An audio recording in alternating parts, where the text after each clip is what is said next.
এই ভিডিওটি আপনাদের ইংরেজিতে কথা বলার দক্ষতায় নতুন মাত্রা যুক্ত করবে। দেখুন, এগুলো ছাড়া আপনি ইংরেজিতে নিজের অনুভূতি প্রকাশ করতে পারবেন না। Trust me. খুশি, হ্যাপি, দুঃখিত, স্যাড, দুঃখিত, স্যাড, রাগান্বিত, অ্যাংরি, উচ্ছ্বসিত, এক্সাইটেড, ভীত, নার্ভাস, ভীত, নার্ভাস। ওকে, ক্লান্ত, টায়ার্ড, অবাক। অবাককে আপনি বলতে পারেন, কি বলতে পারেন অবাককে?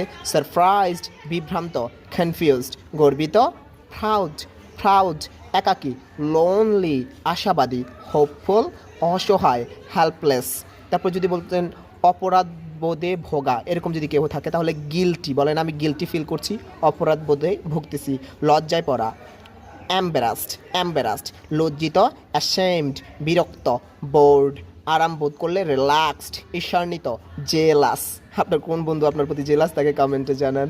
কৃতজ্ঞ, মেনশন দিন। কৃতজ্ঞ, গ্রেটফুল, হতাশ, ডিসঅ্যাপয়েন্টেড, দুশ্চিন্তাগ্রস্ত, অ্যাংশাস, অ্যাংশাস। ওকে, অসন্তুষ্ট, স্যাটিসফাইড, চাপে থাকা। চাপে থাকলে আমরা তাকে বলতে পারি স্ট্রেসড, অতিষ্ঠ, অতিষ্ঠ, ফার্স্ট্রেটেড।